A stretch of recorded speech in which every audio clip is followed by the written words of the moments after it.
I want to talk about a theory that has been bouncing around in my head for several years now. And it's not just my theory. I'm sure other people have landed on this conclusion too. The theory is that pop culture peaked at a specific and identifiable point in our very recent past and has fallen off a cliff, perhaps irretrievably since then. And I want to discuss when this peak occurred, why it dropped, where this is all leading. I want to make the case that pop culture is now dead because the culture itself, in a very real sense, is dead. And this is not just reflexive, pessimistic doomerism. Something very real and very important is happening here, as I will explain. Now, pop culture, of course, is the artistic output of a society. It's why it's important. It's the story we tell ourselves about ourselves. And a healthy culture tells great stories well. A sick culture, a dying culture, tells bad stories, or sometimes worse, tells good stories badly. We used to be the former, and now we no longer are. And I think I can show you exactly when everything took a turn. The peak happened during the years 2007 and 2008. And I don't think we appreciated it at the time. You never do. That's how peaks usually work. You don't notice them until you've already started, the descent. You started going over the other side. But that was the zenith. That was the top of the mountain. 2007 saw the release of two of the greatest films ever made, There Will Be Blood and No Country for Old Men, which not only came out in the same year, but also, it just so happens, were filmed at the same time in the same town, only miles apart from each other. But there was more. There's a lot more. The David Fincher masterpiece Zodiac released in 2007. So did Michael Clayton, George Clooney film Into the Wild. Superbad, the last good teen comedy. 2008 gave us The Dark Knight, The Wrestler, Tropic Thunder, which was one of the last great comedies of any type to be made by Hollywood. We get a few more decent comedies between 2009 and 2013, and that would be it. The entire genre essentially died after that point. Now, back in 2007, 2008, every genre was thriving. They were still making great children's movies. Ratatouille in 2007, Wall-E in 2008. Even the smaller movies that didn't light up the box office were exceptional. The Assassination of Jesse James by the coward Robert Ford's a really good movie. The Mist, Before the Devil Knows You're Dead, Once, In Bruges. I didn't personally enjoy Juno or Gran Torino all that much, but they came out at this time, and they're both better, more daring, more original than the vast majority of the slop Hollywood puts out these days. Gone, Baby, Gone. Ben Affleck film was another very good film to come out during this time. Apocalypto, for my money, a nearly perfect movie. Almost came out in 2007. It premiered in theaters in December of 2006. So did Children of Men. In fact, you can make an argument for expanding the peak to include 2006, a 3-year period then, covering 06 through 08. 2006 gave us not only Apocalypto and Children of Men, but it also gave us Departed, The Departed, Borat, The Prestige, Rescue Dawn, Idiocracy, Pursuit of Happiness. You could throw a dart at a list of every movie released during this period, and the chances are pretty high that you'll hit something good, maybe even great, and maybe even a masterpiece. And this holds truer for television shows. Now, if you were to make a list of the 10 greatest TV shows ever made, 5 of those shows that you would likely put on your list were on the air during this time. The Wire, The Sopranos, Breaking Bad, Mad Men, The Office. A lot of people would make an argument for The Shield as one of the great shows of all time. It was also on the air at this time. Lost had its best seasons during these years. Curb Your Enthusiasm was hitting on all cylinders. South Park hadn't fallen off a cliff yet, like it has now. 30 Rock, not my bag, but it was a solid network sitcom, also airing at this time. It's Always Sunny in Philadelphia was in its prime. The extremely underrated, hilarious Flight of the Conchords premiered on HBO in 2007. For my money, one of the funniest shows of all time, Extras, Ricky Gervais' show, was airing on the same network at the same time. I would argue that if you factor both movies and TV shows together, you cannot point to a 1 or 2 or even 3-year period that beats it. The volume of great cinema and television can't be matched. Now, 1999 was a great year for movies. So was 1996. So was 1975. 1939 gave us both Gone with the Wind and The Wizard of Oz. But 2007 to 2008 or 2006 to 2008 gave us masterpieces on both the big and small screen. Both art forms seem to have reached their pinnacle at the same time. And what we could say for sure, with absolute certainty, is that no year or 2-year period or 3-year period after 07 to 08 comes anywhere close. And that's the most important point, because even if you argue that there were better years before 07 or 06, the point is that nothing comes close in the years since. Now, you may not think that 2007 was the best period. I think it was. Doesn't matter. All that matters for my theory is that it was the last great one. If it wasn't the peak, it was the last peak. Now, there have been great films since then. Some of my favorites, Whiplash, Sicario, The Social Network, Once Upon a Time in Hollywood. Plenty of others. I mentioned In Bruges, which came out in 2008. The Banshees of Inisherin is a better film by the same director and same lead actors, which came out in 2022. But these films are spread out over a period of nearly 2 decades, and they're drowned in a sea of slop. Remakes, franchise films, sequels, superheroes. And there have also been good TV shows since 2008. The first season of True Detective came out in 2014. Chernobyl in 2019, an absolute masterpiece, in my opinion. But again, nothing like the murderer's row of The Wire, Breaking Bad, The Sopranos, Mad Men, The Shield, overlapping each other. Throw a dart at a list of any movie or show that came out after 2008, and especially any that have come out in the past 10 years, and especially any that have come out in the last 5 years, and your chance of hitting something even watchable, much less good, much less great, is significantly smaller. I mean, sure, you might hit something like Severance, which is a true artistic triumph, I think, but you're much more likely to land somewhere in the sea of just mediocre streaming sludge that we're all swimming in. Why? What happened? Well, 2 other things premiered in the 07-08 period that might help explain the problem. The first, the one that conservatives will most likely point to, is Barack Obama's presidency. Obama was, of course, elected in 2008. He took office in 2009. And with the election of our first truly far-left president, a radical black activist who used his race as a cudgel against the entire country, we entered the era of what we would come to call wokeness. All forms of risky, interesting, provocative artistic expression began to die off as a result, starting with comedy. It is really striking, as many people have pointed out, to look at a list of the best comedies of this century and notice how the genre simply disappears from the face of the earth by the end of Obama's first term. Not a coincidence. But that is not the whole story. And it isn't even half of the story. Because something else happened in 2007 that would prove to be a much more determinative factor. The iPhone was, of course, released in the US on June 29th, 2007. And again, it is startling to look at a list of the greatest films and TV shows of this century and see how many of them were packed in and produced from the year 2000 right up until the release of the iPhone, and how quickly everything drops off almost from that moment precisely, or within a year or so of it. The iPhone came out, social media proliferated alongside it. 2007, only about 23% of American adults had ever used social media. Twitter had only just been launched. TikTok didn't exist. Instagram didn't exist. Today, of course, basically everyone uses social media, basically every waking moment of the day. Now, here's the point. As our lives have become increasingly centered around these devices, centered and condensed into these little glowing boxes, we have lost something very important.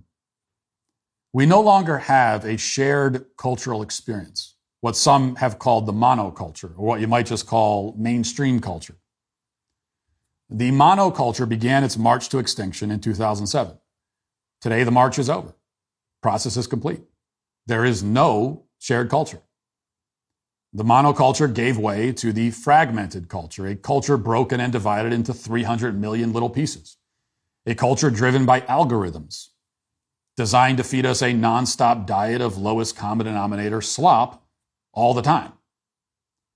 Now, for as long as modern pop culture has existed, going back to the mid-1900s at least, there have been subcultures. There have been divisions along generational lines, sure.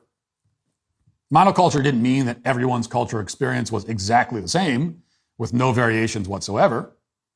All it meant was that, generally speaking, we all watched the same movies, same TV shows, and even if we didn't watch them, we knew about the popular ones that other people were watching. Not everybody watched Seinfeld in the 90s, but most people did. And if you didn't, you still knew about Seinfeld. You recognized the characters. It was still part of your cultural experience. It was a cultural benchmark for everyone, even if you didn't watch it. And that's because, we went to the same places to access all this stuff. We went to the same movie theaters. We browsed through the aisles at Blockbuster. We turned on our TV. We scanned through the same channels.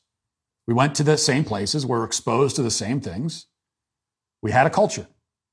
That's what a culture is. It's a shared experience. There's a reason why music, which, of course, is an essential part of the culture I haven't mentioned yet, and which doesn't really graft onto this timeline exactly the same, it peaked a little bit earlier than movies and television. The musical monoculture broke up almost a decade before that with the advent of Napster and file sharing. Napster arrived on the scene in 1999. This was also arguably our musical peak. And it's not that 1999 had all the best music. I mean, that's up to, it's whatever your taste is. But every genre of music was thriving in 1999. Rock, pop, rap, country, R&B. We had big musical acts that were like actual bands that played, played instruments. And today, rock music doesn't exist in the mainstream. All the other genres have melded together and become indistinguishable from each other. Before file sharing and eventually iPhones and streaming, if we wanted to hear new music, you turn on the radio and you listen to the stations, or for my generation, MTV. When I was a teenager, almost everyone I knew went home after school. You put on MTV, you watch TRL, where we all see the same 10 music videos. Our opinion of the music may have varied, but we were all exposed to the same things. We had a shared experience. We had a culture. And this meant that even the generational divides were not nearly as stark as they are today. And there was a divide, but it wasn't a brick wall. It was not this impenetrable fortress like it is now. In the 90s, my parents did not much care for the pop stars and rock bands that the kids were listening to, but they generally knew who those stars were. I mean, they weren't big fans of Eminem or Britney Spears, but they would have recognized those people if they walked into the room, because we all had the same stars. We all had the same celebrities. Now today, if your 14-year-old son has a phone, which most of them do, unfortunately, he also has his own personal list of stars and celebrities that he looks up to and follows obsessively. And these are people that you've never heard of. You don't know their names. You don't know who they are. You don't even know what they do. It's not even as simple as, oh yeah, well, that's a famous pop star. It's like, they might not even do anything.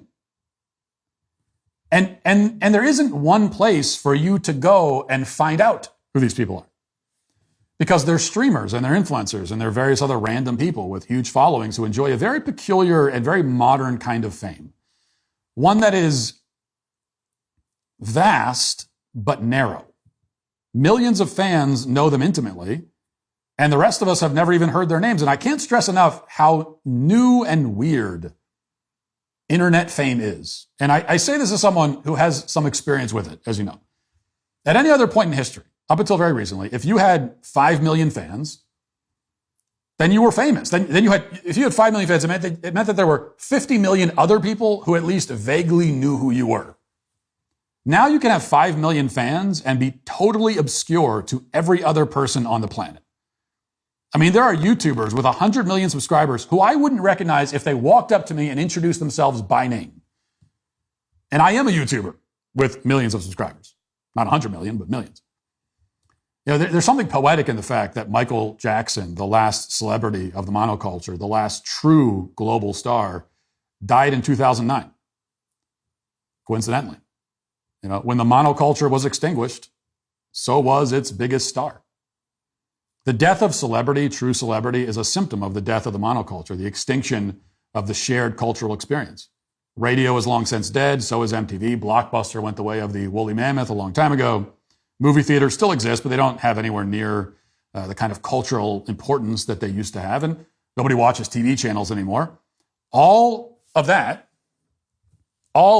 has been consumed by an infinite scroll of content created by an algorithm specifically for you. There is no local radio DJ telling you and all your friends about the coolest new band.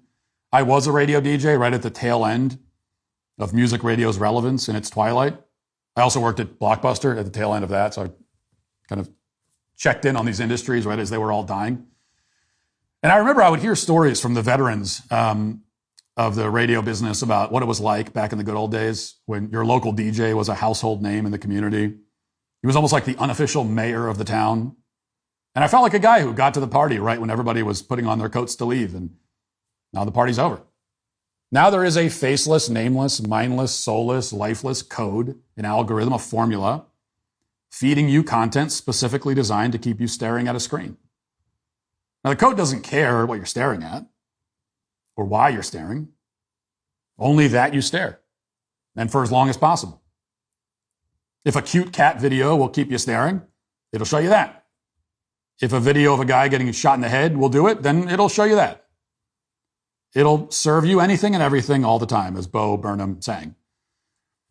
Now, in this environment, it's extremely difficult for any piece of art, especially something longer than 75 seconds, to break through and grab the attention of the masses. And even if it does grab all of our attention for a brief moment in time, we're not going to experience the thing together or even in the same context. We'll experience it alone on our phones, on our feeds, sandwiched between other content, pulling our attention back away from this thing that we all briefly noticed at the same time and forgot about just as quickly. You know, today we still have hit songs that lots of people stream and we have hit movies that lots of people watch. But very rarely does any show or film or song become a cultural touchstone, a true sensation, a thing that you cannot avoid, that you almost cannot help but experience. You know, in 1997, when I was in middle school, every person I knew, adult and child, had seen Titanic. And even if they hadn't seen it, they had a strong opinion about it. And the Celine Dion song from that movie was so pervasive, was so totally ubiquitous that I heard it 5 times a day, whether I wanted to or not. And I didn't want to. I have a distinct memory of going on a hike with my dad at the height of the Titanic craze and hearing My Heart Will Go On wafting through the trees from somebody's campsite somewhere, I assume. You couldn't even escape it in the woods. I mean, it was everywhere. There are movies today that make more money at the box office than Titanic did, and there are songs that probably get more streams than My Heart Will Go On got radio plays, but none of them, no matter how widely consumed, are the same kind of cultural sensation. Not even close. Not close. There hasn't been one that even comes close to it in 15 years, at least. You know, a movie these days can make $1 billion and have virtually no cultural impact at all. A movie can be seen by millions and barely noticed at the same time. Consider this. When is the last time a movie produced an iconic moment or line? You know, one that's like repeated and parodied and known by everyone. Something like, to stay with Titanic, Kate Winslet, you know, with her arms outstretched at the front of the ship. Everybody knows that image. My kids were born 16 years after the movie came out. They've never even seen the movie, and they know that image. When's the last time that any film produced an image that widely recognized? I mean, think about it. I was racking my brain. It's been like 20 years, longer. It's been a very long time. Why? Well, for a simple reason. An iconic image is like an impact crater on the surface of the culture, a thing that imprints itself indelibly onto it. But it's impossible to make a cultural impact when there is no culture to begin with. It's like an asteroid hitting a gas giant, like Jupiter. There's no crater, there's no impact. The thing just gets sucked into a giant ball of gas and incinerated. Speaking of asteroids, by the way, just in parentheses, the movie Armageddon came out a year after Titanic. It also had a song on its soundtrack that was instantly iconic and inescapable. I mean, this was common back when we had a culture. You know, it's popular these days to rail against gatekeepers. Everyone does. Oh, the gatekeepers, the people gatekeeping. You know, it turns out that gatekeepers aren't always a bad thing. In fact, they are necessary. Radio DJs used to be gatekeepers. So were movie theaters. So were video rental places, concert venues, TV channels. They maintained the boundaries of the culture by deciding what we were all exposed to. If a movie was not in theaters and Blockbuster didn't have it and it wasn't playing on TNT or AMC, that meant you just couldn't watch that movie. In fact, most movies that you would want to see, you just could not watch them. You couldn't do it. You couldn't listen to most music. If there was a song, this will really blow the minds of kids these days. If there was a song you wanted to hear and you didn't have it on CD or cassette, your only other choice was to physically pick up your phone and call your local radio station and ask them to play it. Now, this was gatekeeping, yeah, but within the gate was our shared cultural experience. Within the gate was culture. And those gatekeepers are all gone. Doesn't mean there's no gatekeeper now. Now there's one. And it's not flesh and blood, it's the algorithm. And this one is far more tyrannical and sinister than any of the other ones ever were. And worse, it's invisible. We don't even know that it's there, but it is. And it has again, one mission and one mission only: to keep us staring at the screen, and to keep us staring at it alone, isolated, fragmented. Now, if this all sounds kind of bleak, well, I'm afraid that it gets worse. AI is about to take the fragmented culture and explode it into an infinite number of microscopic pieces like dust floating in space. Now, up till now, the algorithm has been showing you, for the most part, content created by other people. Well, soon it will show you content that it creates. And this is already happening, and soon it will be the only thing you see. Or that it has given you the illusion of creating yourself. Which means that in the not too distant future, if the AI industry has its way, your favorite film will be one that nobody else on earth has seen. And your favorite song will be one that nobody else has heard. Because you will generate your own pop culture by feeding prompts into a machine. And by the way, the machine will prompt you about what sort of prompts it wants you to type in. So that it's telling you what to want and then giving you the thing that it's letting you pretend you created. You know, I've talked a lot about how AI art is soulless and dead, but that's true. But perhaps the bigger problem is that it's lonely. It exists for you and you alone. It kills for good whatever is left of the shared cultural experience. That's our future. It's already here. I wish I had better news to share, but that's the news, like it or not. Now, if I'm very optimistic, which I'm not, I would hope that people will rebel against this fragmented, algorithmic, digital pseudo-culture by building strong communities where there can be a shared culture, at least on a local level. Building actual communities in physical space with people that you're actually around in person. You know, over the summer, we visited a place that had a small theater where the local troupe would put on plays for the community once or twice a week. And people came out. It's a community event. People would come out and watch the plays. Maybe that sort of thing will become more popular. Maybe, you know, if I can't have a shared culture with the entire country, I'll at least have one with my neighbors.